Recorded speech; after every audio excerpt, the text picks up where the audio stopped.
આ ઢોરને અહીંયા વિધાનસભામાં બેસાડવા ન સારા, એ ઢોરને જંગલમાં જ રખાય. જો જુનાગઢના જંગલમાં નહીં સમાય તો અમે આફ્રિકાના જંગલમાં પણ આ ઢોરને મૂકી આવશું. લો બોલો, આ નવું આવ્યું. અત્યાર સુધી વીજપોલની સમસ્યાને લઈને નેતાઓ સાંભળતા નહોતા, એટલે ખેડૂતોએ 27માં એમના ઘર ભેગા કરવાની ચીમકી ઉચ્ચારી હતી, પરંતુ હવે તો આફ્રિકાના જંગલમાં મોકલવાની ચીમકી ઉચ્ચારી છે. હવે આ ચીમકી શા માટે ઉચ્ચારવી પડી છે, આખી ઘટના શું છે, આ ખેડૂતો ક્યાંના છે, તમામ વિશે વિગતે ચર્ચા કરવી છે. નમસ્કાર, તમે જોઈ રહ્યા છો ચક્રવાત ન્યૂઝ. હું આપની સાથે હેમંત.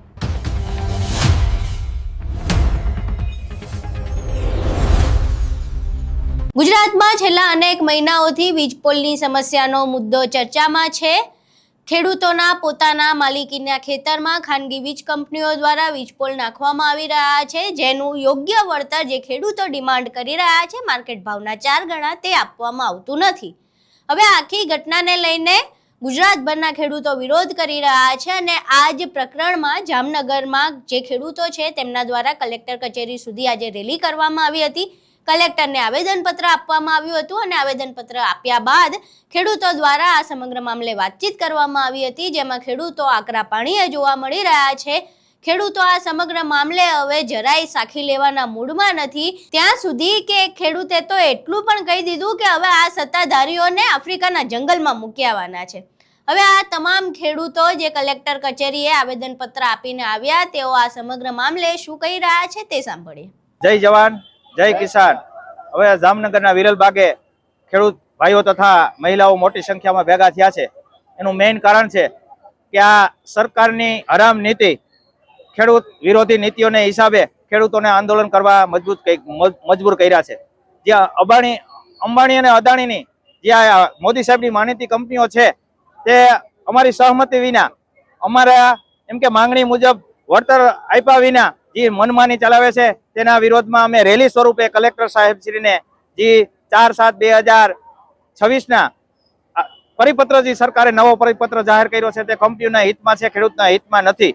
એટલે તારીખ 14/7/2026ના રોજ મોરબી જિલ્લામાં મોટી સંખ્યામાં મહિલાઓ તથા ભાઈઓએ આવેદનપત્ર આપી કલેક્ટર સાહેબને સરકારને લેખિત રજૂઆત કરી છે, જેને આજે એમ કે 18-20 દિવસ થઈ ગયા. ખરેખર આપણા જામનગર જિલ્લાના કલેક્ટર સાહેબ કંપનીઓના હિતમાં એવું ઝડપથી કામ કરે છે. હું મારું ગામ સોરઠા, અમારા ખેડૂતોને ગઈ તારીખ 16/7, 23/7 તેમજ 28/7 12 દિવસમાં 3 વખત નોટિસ આપી. આપણા કલેક્ટર સાહેબને આટલું બધું શું આપણે વીજ કંપનીઓ પ્રત્યે પ્રેમ છે, ભાવ છે. આ જામનગર જિલ્લાના કલેક્ટર સાહેબને વિનંતી કે તમે સરકાર અને વીજ કંપનીઓને નોટિસ આપો. ખેડૂતોને નોટિસ આપીને હેરાન કરવામાં ખેડૂતો હવે ખરપિયા લઈ અને કાયદો હાથમાં લેવાના છે. એટલે આજની અમારી આ રેલી સ્વરૂપે અમે કલેક્ટર સાહેબને અમારી માંગણી મુજબ નિયમ મુજબ આવેદનપત્ર આપવાના છીએ.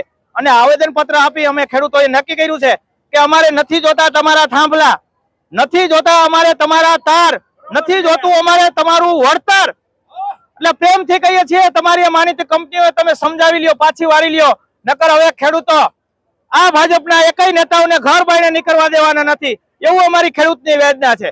ખરેખર હવે ખેડૂત મહિલાઓ પણ જાગી ચૂકી છે.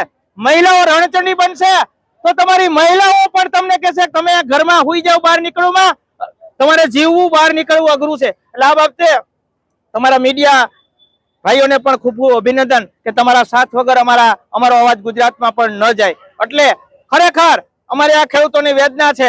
અને આજની રેલી અમે ઘણી રેલી કાઢવા કે આવેદનપત્ર દેવા નવરા નથી. એટલે આપણા જામનગર સાહેબ જિલ્લાના કલેક્ટર સાહેબને વિનંતી કે તમે હવે સાંજમાં સમજી જાઓ અને ખેડૂતોને હેરાન કરવામાં તમે પણ ખેડૂતોએ પકવેલું અનાજ પેટમાં ખાતા હશો. અમે એમ નથી કહેતા મફત ખાવશો, પણ પાણીના ભાવે અનાજ તમે ખાવશો અને ખેડૂતોને કાંઈ પોષણક્ષમ ભાવ અપાયો એ સરકારની કાંઈ નીતિ નથી. ખેડૂતોને આપેલા વચનો પણ આપતા નથી અને જમીન માપણીમાં ગેરરીતિ કરેલ છે. તો તમામ મુદ્દાઓ લઈ અને અમે આવેદનપત્ર આપવાના છે. પણ થાંભલા નથી જોતા. એટલે હવે સાંજમાં સમજી જાઓ અને ખેડૂતોને તમે કાયદો હાથમાં લેવડાવો. જય જવાન, જય કિસાન. મારું નામ મયુર જાકાસણિયા. આજ રોજ જામનગર જિલ્લાના ખેડૂતો અને ગુજરાતના ખૂણે ખૂણેથી આવેલા ખેડૂતો અમે અમારી જે માંગ છે કે આ ખેડૂત વિરોધી પરિપત્ર બનાવ્યો છે જે કંપનીના હિતુક છે, ખેડૂતના બિલકુલ હિતુક નથી. એ પરિપત્ર બિલકુલ આ ગુજરાતના તમામ ખેડૂતોને માન્ય નથી એવી માંગ લઈને અમે આજે કલેક્ટર કચેરીએ આવેદનપત્ર આપ્યું છે. જો સરકારને સમજાવીએ છીએ શાંતિ સમજી જાય તો સારું છે, અન્યથા આ સરકારને ભોગવવું પડશે. આજ સુધી સરકારે કોઈ ખેડૂતલક્ષી નિર્ણય લીધા નથી. આગામી સમયમાં સરકારને ચેતવી છે ખેડૂતલક્ષી નિર્ણય લેવામાં આવે, નકર હવે આ ખેડૂત જાગી ગયો છે, ખેડૂત એકતા થઈ રહી છે. અમે 4 જિલ્લામાં આ પરિપત્રને નાબૂદ કરવાનું આવેદનપત્ર આપ્યું છે. આવનારા સમયમાં ગુજરાતના તમામ જિલ્લામાં આપશું.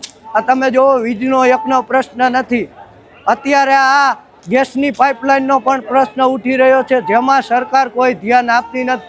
જેમ આ વીજ પોલમાં જ ખેડૂતોની મંજૂરી વગર જે આ સરકાર કામ કરી રહી, એ જ રીતે ગેસની પાઇપલાઇનની મંજૂરી વગર આ સરકાર કામ કરી રહી છે. સરકારને ખાસ કહીએ છીએ અમે, જો હવે આ દાદાગીરી છોડો, શાંતિ સમજી જાઓ, નકર તમે જે એસીની હવા ખાવું ને એ ખાવા નહીં મળે. તમે સરકાર રીએ નહીં, ઢોર જેવી છો. માણાનું તમે કોઈ સમજતા નથી, ખેડૂતનું તમે કોઈ સમજતા નથી. આ ઢોરને અહીંયા વિધાનસભામાં બેસાડવા ન સારા, એ ઢોરને જંગલમાં જ રખાય. જો જૂનાગઢના જંગલમાં નહીં સમાય તો અમે આફ્રિકાના જંગલમાં પણ આ ઢોરને મૂકી આવશું. મારું નામ પ્રતિક પટેલ છે અને આજે જામનગર જિલ્લાના કલેક્ટર સાહેબને આવેદનપત્ર આપેલું છે કે અત્યારે ગુજરાતમાં છેલ્લા આશરે 3 મહિના થયા ખાનગી કંપનીની દાદાગીરી વધી રહી છે. અદાણી, અંબાણી, પાવરગ્રીડ જેવી અનેક કંપનીના વીજપોલ આવી રહ્યા છે અને ફળદ્રુપ જમીનને છેરણ કરીને વચ્ચેથી વીજપોલ અને ટ્રાન્સમિશન લાઇન પ્રસાર કરવામાં આવે છે. એના વિરુદ્ધમાં આજે આવેદનપત્ર આપેલું છે કે 4/7/2026ના રોજ આપણે કૃષિ મંત્રી અને ઉર્જા મંત્રીએ એક પરિપત્ર રજૂ કરેલો છે. એ પરિપત્ર ખાનગી કંપનીના હિતમાં છે, ખેડૂતોના હિતમાં નથી. તેના વિરુદ્ધમાં આજે જામનગર જિલ્લા કલેક્ટરને આવેદનપત્ર આપેલું છે.